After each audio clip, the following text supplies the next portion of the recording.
കൽക്കി. അങ്ങനെ വലിയൊരു കാത്തിരിപ്പിന് ശേഷം കൽക്കി വന്നിരിക്കുന്നത്. മലയാളത്തിൽ പറയുകയാണെങ്കിൽ കൽക്കി കലക്കി എന്ന് വേണേൽ പറയാം. ആ സിനിമ ജസ്റ്റ് ഒരു നോർമൽ രീതിയിലൊക്കെ തുടങ്ങി ചെറിയൊരു മഹാഭാരതത്തിന്റെ അല്ലെങ്കിൽ ഒരു വിത്ത് ജസ്റ്റ് ഇങ്ങനെ കാണിക്കുന്നൊക്കെ ഉണ്ട്.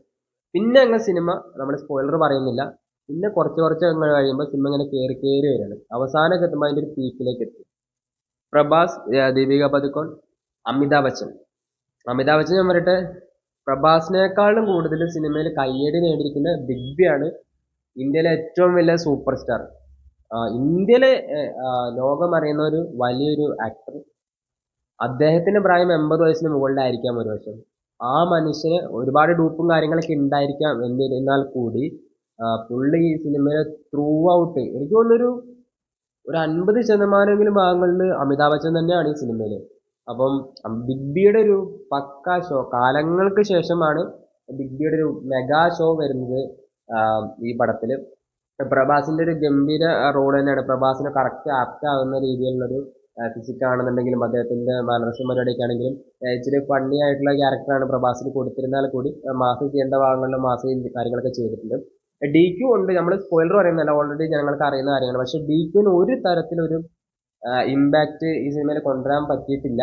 അത് ജസ്റ്റ് എനിക്ക് ഒന്ന് ഇപ്പൊ എങ്ങനെ പറയാന്ന് വെച്ച് കഴിഞ്ഞാൽ നമ്മുടെ വർഷങ്ങൾക്ക് ശേഷം സിനിമയിൽ നീരജ് മാധവ് വന്നു, അതുപോലെ തന്നെ ബേസിൽ വന്നു. അവർക്കൊക്കെ കയ്യടി കിട്ടുന്ന റോളുകൾ ഉണ്ടായിരുന്നു ഇനിവിനൊക്കെ വന്നപ്പോൾ. ഇവന് കുറച്ച് വലിയ റോൾ ഉണ്ടായിരുന്നു. പക്ഷെ അതില് ഒരു ഇമ്പാക്റ്റും കൊണ്ടുവരാൻ പറ്റാത്തൊരു ആർട്ടിസ്റ്റ് ആയിരുന്നു ആസിഫ് അലി. അദ്ദേഹത്തിന് ഒരു കയ്യടി കിട്ടുന്ന ഒരു ഡയലോഗ് പോലും കൊടുത്തിട്ടില്ല. അപ്പോൾ നമ്മുടെ ഡി ക്യൂവിൽ ഇതിൽ പ്രത്യേകിച്ച് എനിക്ക് തോന്നുന്നത് ഇനി സെക്കൻഡ് പാർട്ടിൽ ഇനി ഒരുപക്ഷെ വിമർശനങ്ങൾ എന്തെങ്കിലും ഡി ക്യൂവിന്റെ പേരിൽ വരികയോ ഇല്ലെങ്കിൽ അതിന്റെ പേരിൽ ട്രോളൊക്കെ വരികയാണെന്നുണ്ടെങ്കിൽ സെക്കൻഡ് പാർട്ടിൽ ഡി ക്യൂവിന്റെ എന്തെങ്കിലും ചിലപ്പോൾ ഒരു പരിപാടി കാണിക്കാം. അങ്ങനെ കാണിച്ചിട്ടില്ലാന്നുണ്ടെങ്കിൽ ഡി ക്യൂവിനെ ചുമ്മാ കൊണ്ടുവന്നേക്കാണ്. ഡി ക്യൂവിനെ പ്രതീക്ഷിച്ച് ആരും പോകേണ്ട സിനിമയ്ക്ക്. കിഡിലൻ ബെസ്റ്റ് ഒന്ന് രണ്ട് സംഭവങ്ങൾ ഞാൻ പറയട്ടെ. വി ഡി വിജയ് ദേവരകൊണ്ട ഉണ്ട്. വിജയ് ദേവരകൊണ്ടേന്റെ പുള്ളി വേറെ ലെവലായിട്ട്, ആകെ കുറച്ച് സമയമുണ്ട് പുള്ളി വേറെ ലെവലായിട്ട്. പുള്ളി വരുമ്പം കൈയടിക്കുന്ന സാധനങ്ങൾ, പുള്ളിന്റെ ഡയലോഗ് ഡെലിവറി പോലെ ഫീൽ ചെയ്യിപ്പിക്കുന്ന അദ്ദേഹത്തിന്റെ ലുക്ക് ആണെങ്കിലും ഒരു രക്ഷയില്ലാത്തൊരു ഡോമിനേഷൻ ആയിരുന്നു വിജയ് ദേവരകൊണ്ട. ഒരു രക്ഷയില്ലായിരുന്നു പുള്ളി. പിന്നെ എടുത്ത് പറയട്ടെ അന്നാബൻ. അപ്പോ ഗുണ്ടബിനു നമ്മുടെ ഒരുപാട് ട്രോളുകളാൽ ആക്രമിക്കപ്പെട്ട ഒരു നടിയാണ് അന്നാബൻ. അപ്പോ അവര് ചെയ്തൊരു സിനിമ ഞാൻ പറയട്ടെ, ഇപ്പൊ ഒരു സിനിമയുടെ ക്യാരക്ടർ റൈറ്റർ ഡയറക്ടർ അവരൊക്കെ ഉണ്ട്. പക്ഷെ അവരെഴുതുന്ന ക്യാരക്ടർ നടന്മാര് നടിമാര് അഭിനയിക്കുന്നു. അപ്പൊ ട്രോളുകളൊക്കെ എന്ന് വെച്ചാൽ ഒരു പരിധിക്ക് ഒരു ഹാപ്പിനെസ്സും ജനങ്ങൾക്ക് ഇടയിൽ ഒരു കോമഡി ആയിട്ടൊക്കെ ഇറക്കാം. എന്നാൽ ഒരു പരിധിക്ക് മുകളിൽ ട്രോൾ വരുമ്പം ഒരു മനുഷ്യന്റെ ജീവിതത്തെ നിരാശപ്പെടുത്തും, നിരുത്സാഹപ്പെടുത്തുകയൊക്കെ ചെയ്യിക്കാം. ആ ഒരു നടി ഇന്ത്യ അല്ലെങ്കിൽ വേൾഡിൽ അറിയപ്പെടുന്ന ഒരു ഇന്ത്യൻ സിനിമയിൽ ഭാഗമായിട്ടുണ്ട്. അത് ചെറിയ റോളല്ല. എനിക്ക് തോന്നുന്നു ദീപിക പദുക്കോൺ ഇതിനകത്ത് ഡിഫറെന്റ് ആയ ഒരു ക്യാരക്ടറാണ്. പക്ഷെ അന്നാബനിൽ ആക്ഷൻ കൊടുത്തിട്ടുണ്ട്. അന്നാബിന്റെ ഫിസിക്കൊക്കെ നമുക്കറിയാലോ. പക്ഷെ അന്നാബിന് വലിയൊരു റോൾ ഈ സിനിമയിൽ കൊടുത്തിട്ടുണ്ട്. അന്നാബിൻ പൊളിച്ചടുക്കിയിട്ടുണ്ട്. പിന്നെ നമ്മുടെ ഉലകനായകൻ കമൽ ഹാസൻ. അപ്പം പുള്ളിയാണല്ലോ വില്ലൻ കാര്യങ്ങളൊക്കെ ചെയ്തില്ല. പുള്ളിയും പരിപാടി കൊള്ളായിരുന്നു. അപ്പോൾ സെക്കൻഡ് പരിപാടിയിലേക്ക് നമ്മൾ കാത്തിരിക്കുന്നത്. എന്നിവ ഞാൻ പറയട്ടെ, ഈ സിനിമ നിങ്ങൾ പോവുകയാണെന്നുണ്ടെങ്കിൽ ഒരു നല്ല തിയേറ്ററിൽ ഈ സിനിമ കാണണം. ഒരിക്കലും ഒരിക്കലും ഒരു ഇമേജ് ക്വാളിറ്റി ഇല്ലാത്ത ഒരു തിയേറ്ററിൽ നിങ്ങൾ പോകരുത്. നിങ്ങൾക്ക് ഒരിക്കലും ഈ സിനിമ എക്സ്പീരിയൻസ് ചെയ്യാൻ പറ്റത്തില്ല. ഒരു ലോക്കൽ തിയേറ്ററിലേക്ക് പോകരുത് എന്നൊരു അഭ്യർത്ഥനയുണ്ട്. ഒരിക്കലും നമ്മുടെ പേഴ്സണൽ ഒപ്പീനിയൻ ആണ്, എന്നാൽ കൂടി ഞാൻ പറയട്ടെ, ഒ ടി ടിക്ക് വേണ്ടി ഈ സിനിമ നിൽക്കരുത്.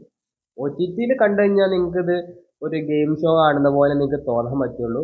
തിയേറ്ററിൽ ചെന്നിട്ട് ആ സൗണ്ടും ആ വിഷ്വലും കൂടി നമുക്ക് എക്സ്പീരിയൻസ് ചെയ്ത് കഴിഞ്ഞാൽ 150 അല്ല 200 ആണെന്നുണ്ടെങ്കിലും ഇന്ത്യയിൽ ചെയ്തിരിക്കുന്ന മികച്ച ടെക്നിക്കലി വർക്കുകളിൽ ഒന്ന് കൽക്കി തന്നെ ആയിരിക്കാം. അത്രയും ബഡ്ജറ്റ് എനിക്ക് തോന്നുന്നു ആദിപുരുഷിന്റെ ടീമൊക്കെ ഇത് കാണുമ്പോൾ അവർ നെഞ്ചത്ത് മേടിക്കുന്നുണ്ടാവും. ഇവന്മാരൊക്കെ എന്നടാ ഈ പണി വെച്ചിരിക്കുന്നത് ചിലപ്പോൾ ചോദിക്കും. കാരണം ആ രീതിയിലുള്ള ഒരു ടെക്നിക്കൽ ക്രൂ ഈ സിനിമയിലുണ്ട്.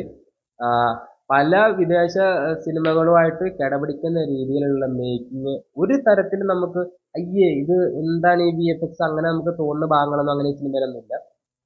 തിയേറ്ററിലുള്ളവരൊക്കെ ഭയങ്കര സാറ്റിസ്ഫൈഡ് ആയിരുന്നു. തീർച്ചയായിട്ടും ഞാൻ പറഞ്ഞ ഒ ടി ടിക്ക് വേണ്ടി കൽക്കി കാണാൻ നിൽക്കരുത്. തിയേറ്റർ വാച്ചാണ്. പ്രഭാസ് ഒരു ഗംഭീര തിരിച്ചറിവ് നടത്തിയിട്ടുണ്ട്. എനിക്ക് തോന്നുന്നു ഇപ്പൊ SRK ഷാരൂഖ് ഖാനെ പറയുന്നുണ്ടെങ്കിൽ കൂടി ഇന്ത്യയിലെ ഏറ്റവും വലിയ ബ്രാൻഡ്. പക്ഷെ ഞാൻ ഇപ്പോഴത്തെ ഈ ഒരു കാലഘട്ടത്തിൽ ഞാൻ പറയട്ടെ, സൗത്തിലും നോർത്തിലും ഒരേപോലെ ഒരു ബൂമിങ് ഉണ്ടാക്കാൻ പറ്റുന്ന ഒരു ആക്ടർ പ്രഭാസ് ആയിരിക്കും. കാരണം നമ്മുടെ ഇവിടുത്തെ ഓഡിയൻസ് ഒക്കെ എല്ലായിടത്തും ഓഡിയൻസ് വെളുപ്പിനൊക്കെയുള്ള ഷോകളും കാര്യങ്ങളൊക്കെ ഉണ്ടായിരുന്നു. അപ്പം പ്രഭാസ് ഒരു മെഗാ ബ്രാൻഡായി മാറിക്കഴിഞ്ഞു. ഈ സിനിമ ഒരു വിജയത്തിലേക്ക് പോയി. എന്തായിരിക്കും ഇതിന്റെ നാളെ മറ്റന്നാളുള്ള റിപ്പോർട്ട് നമുക്കറിയില്ല. കാരണം ഇന്ത്യയുടെ ഒരു കൾച്ചർ മഹാഭാരതവും ഇതും കൂടെ ഒരു മിക്സ് ചെയ്തുകൊണ്ട്, മഹാഭാരതവും സയൻസ് ഫിക്ഷനും കൂടെ മിക്സ് ചെയ്തുകൊണ്ട് ഇന്ത്യയിലൊരു ടേസ്റ്റ് ഉണ്ടല്ലോ. അപ്പോൾ ആ രീതിയിലും കൂടെ സിനിമ ഒരു ഹൈപ്പിലേക്ക് വന്നു കഴിഞ്ഞു കഴിഞ്ഞാൽ ഇന്ത്യയിലെ ഏറ്റവും വലിയ പടം വരുന്ന സിനിമയായിരിക്കും. ബാഹുബലിനെ മറിച്ചിടും. ഇന്ത്യയിലെ ടോപ്പ് കളക്ഷനിലൊന്ന് കൽക്കിയായിട്ട് മാറാൻ ചാൻസ് ഉണ്ട്. തീർച്ചയായിട്ടും ഞാൻ പറയട്ടെ, തിയേറ്ററിൽ പോയി കാണുക. ഒരുപാട് ക്യാരക്ടേഴ്സ് ഉണ്ട്. പിന്നെ സ്പോയിലർ ആയതുകൊണ്ട് നമ്മളൊന്നും പറയുന്നില്ല. വീണ്ടും ഞാൻ പറയട്ടെ, വിജയ് ദേവർകൊണ്ടന്റെ ഒക്കെ സീനൊക്കെ പക്ക ഒരു വൈബ് സാധനമായിരുന്നു കേട്ടോ. അപ്പം എന്തായാലും നിങ്ങൾ തിയേറ്ററിൽ പോയി കാണുക. പ്രത്യേകിച്ച് കുട്ടികൾക്കൊക്കെ ഒരുപാട് ഇഷ്ടപ്പെടും. അപ്പോൾ നമ്മുടെയും നാട്ടിലും ലോക നിലവാരത്തിൽ ഉള്ള സിനിമകൾ ഉണ്ടായിക്കൊണ്ടിരിക്കുന്നു. ഭാവിയിൽ എനിക്ക് തോന്നുന്നു വേൾഡ് സിനിമയിലേക്ക്, ഇപ്പൊ നമ്മുടെ ഇപ്പൊ ഇവിടുന്ന് ദംഗൽ ഓടിയിട്ടുണ്ട്, ബാഹുബലി കുറേയൊക്കെ ഓടിയിട്ടുണ്ട്. അങ്ങനെ കുറച്ച് സിനിമകളൊക്കെ വിദേശ മാർക്കറ്റിലേക്ക് ഒന്ന് എത്തിപ്പെട്ടിട്ടുള്ളൂ. പക്ഷെ ഒരിക്കലും വേൾഡ് വൈഡ് ഹിറ്റ് ആവുന്ന ഒരു പടം നമ്മുടെ ഉണ്ടായിട്ടില്ല. നമ്മുടെ എന്ന് വെച്ച് കഴിഞ്ഞാൽ നമ്മുടെ ഭാഷയിൽ, അതായത് ഇംഗ്ലീഷിലേക്ക് നമ്മുടെ അത്രത്തോളം വിജയിപ്പിക്കുന്ന സിനിമകളൊന്നും ഉണ്ടായിട്ടില്ല. സാധാരണ മറ്റു സിനിമകളൊക്കെ ഇപ്പൊ ബാഹുബലി അല്ലെങ്കിൽ ദംഗലൊക്കെ ചൈനയിലൊക്കെ ഓടിയിട്ടുണ്ട്. പക്ഷെ എന്നാൽ കൂടി വേൾഡ് മാർക്കറ്റ് നമ്മുടെ ഒരു സിനിമ അങ്ങനെ ഉണ്ടല്ലോ. ഒരു പക്ഷേ കൽക്കി ഇതിനൊരു തുടക്കമായിരിക്കാം.